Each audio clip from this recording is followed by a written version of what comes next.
Good morning, everybody. I just wanted to take a moment to review the writing we did yesterday during our Microsoft Teams meeting. If you were there, awesome. You can watch this video if you would like, just to review what we did. If not, you can just skip forward to writing your actual paragraph today.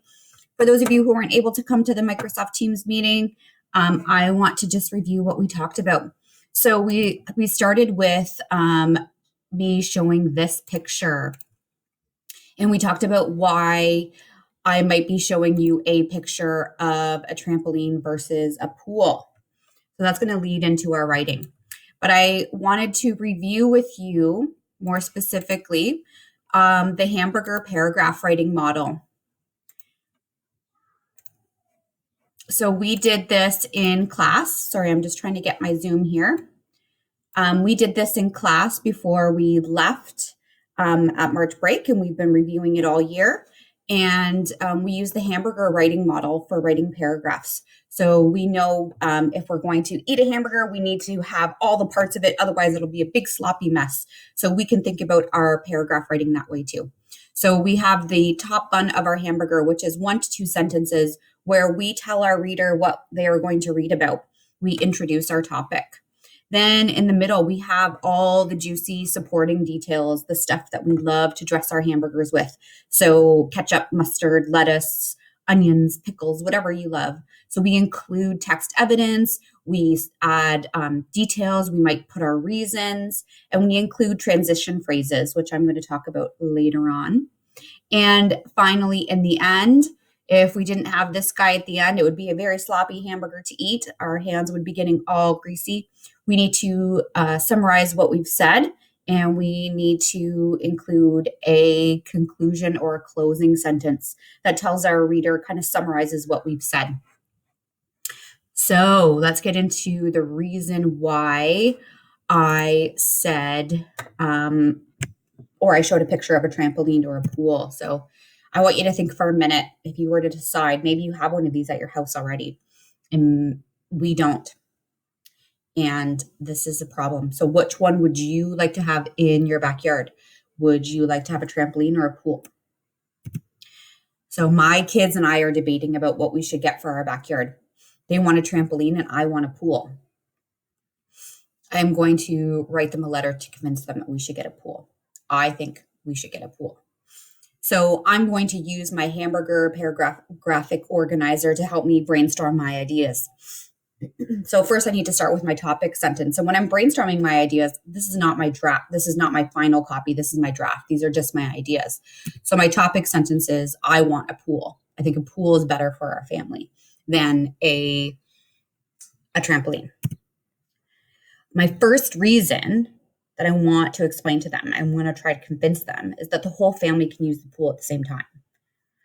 That a trampoline, I think the rule is like one person on the trampoline at a time, but I would let both of my kids on at the same time because we have a safety net. But the whole family couldn't use it. We wouldn't get a massive trampoline and we couldn't use it at the same time. My second reason is it allows us to stay cool in the summertime. So when it's really hot outside, the last thing I want to do is jump on a trampoline and get more hot. I want to cool down in a pool. My third reason is that a pool allows me, mom, to relax and unwind and have fun. And my conclusion is that these are my reasons. You should want a pool too. So you'll notice that I don't have punctuation. These aren't full, complete sentences. That's because I just wanted to get my ideas out. I wanted to think about what are the reasons why I want a pool and how will I convince my kids. So now comes the part where I need to use those ideas to write a paragraph. So obviously there's nothing there yet. So I'm going to go back to my edit mode. I was in presentation mode, and I'm going to start to write my ideas for you. So I would like you to write a letter. Because I said I'm going to write them a letter to convince them we should get a pool. So let's review parts of a letter. To start, I need a date. So today is May 21st. Yesterday, I wrote it on May 20th. So we're going to put the date. And then to start a letter or an email as well, I need a greeting. So I'm going to write, Dear Severio and Audrey. Those are my kids. You guys know that. So they know who the letter's to. I'm going to start my letter with a little bit of a greeting. I'm not going to go right into my paragraph. I'm going to sort of like be friendly. So I might write something like, it's your mom here. I hope, that would be an exclamation mark. I hope you take the time to read my letter about getting a pool. So now I want to go back to my introduction, and here I want a pool. I think a pool is better for our family. So I need to write that into a sentence as my introductions, my topic sentence. So I strongly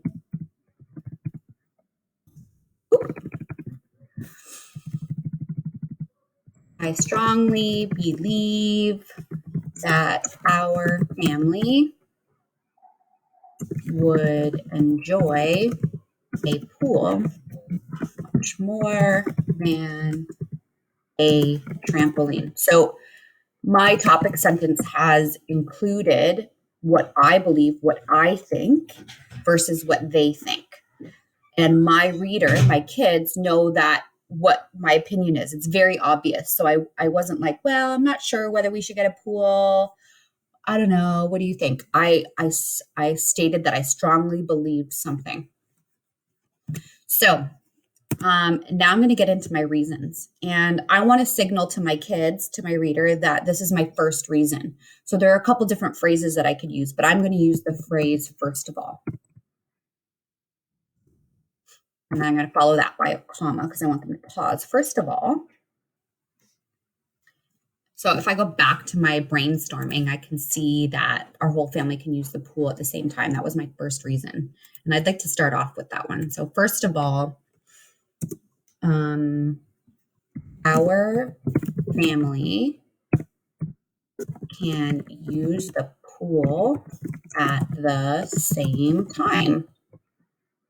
So I don't want to automatically go on to my second reason. I want to add a detail. I want to add some supporting information to that idea. So I might want to talk about, like, I want to reinforce that idea. So I might say something like, we don't have to worry about taking turns like we would on a trampoline. So I've included my signal phrase, which I'm going to underline just for the sake of pointing it out to you. And this is my reason. And I'm going to highlight that guy with yellow. So that's my first reason. So I've got a signal phrase underlined. I've got my reason. And then afterward, I've got a supporting detail for that reason. So now I need another signal phrase. So I'm going to say, I might say something like another reason why I think we should get a pool. I might say secondly. I think I like the transition phrase or signal phrase, another reason. So another reason why we should get a pool is, so you can't see that behind my camera. That's okay. You'll see it in a second. So another reason why we should get a pool is, let me go back to my second reason. I got to look at my graphic organizer. It allows us to stay cool in the summertime. So it allows us to stay cool in the summertime. So again, my signal phrase, another reason why we should get a pool is, I'm going to underline.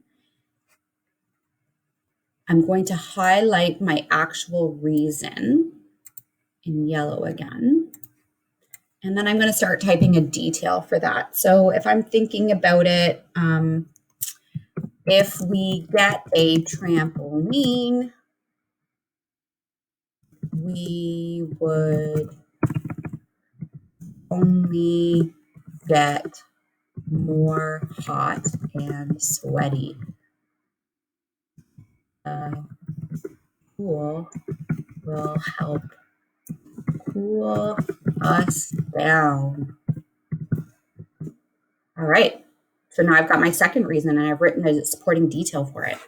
My last reason is pool allows mom to relax and unwind and have fun. I love that reason the best. I'm going to save the best for last. So another signal phrase, my last reason. I'm going to write the signal phrase lastly. Lastly, a pool allows, I'm going to say us instead of just mom because I want to convince my kids. So I'm going to include them in this. Lastly, a pool allows us to, I'm just looking at my notes here. I've got like my brainstorm notes next to me. So lastly, a pool allows us to relax and unwind, along with being able to play games and have fun. I think I've got a spelling error in there somewhere. We'll check it out after. If we got a trampoline, we would not be able to relax because the purpose of a trampoline is for exercise and jumping around. So I got that red line, tells me I need to check it. Forgot my N and. So I'm going to underline lastly as my signal phrase. A pool allows us to relax and unwind and have fun at the same time. I'm going to highlight that. That's my third reason. My detail sentence. Now I need a conclusion because I've got my three reasons. And we know that 3 is kind of the magic number, right? Like we can include enough there. So now that you have read my letter, I hope you agree that getting a pool is a much better option for our family. So that's my conclusion. So I'm going to go back up to my topic sentence and I'm going to highlight that a different color, maybe blue. And then I'm going to highlight my conclusion in the same blue. So if I were to look at my paragraph from far away, I can clearly see I've got my 3 reasons highlighted, and I've got, so it's like I get the blue is the top and the bottom one, and the yellow is all the juicy stuff in the middle. And I've got all of those things, and I've underlined my signal phrases. Lastly, if I'm thinking about a letter, I'm wondering if some of you are thinking about that. What do I need to end a letter with? I need to end it with a closing or it's like a greeting, but we want to say who the letter's from and we want to include something nice with warm regards, love your mom, that kind of thing. So I'm going to write, because I'm writing to my kids, it isn't very formal. I'm going to write love. I could write sincerely.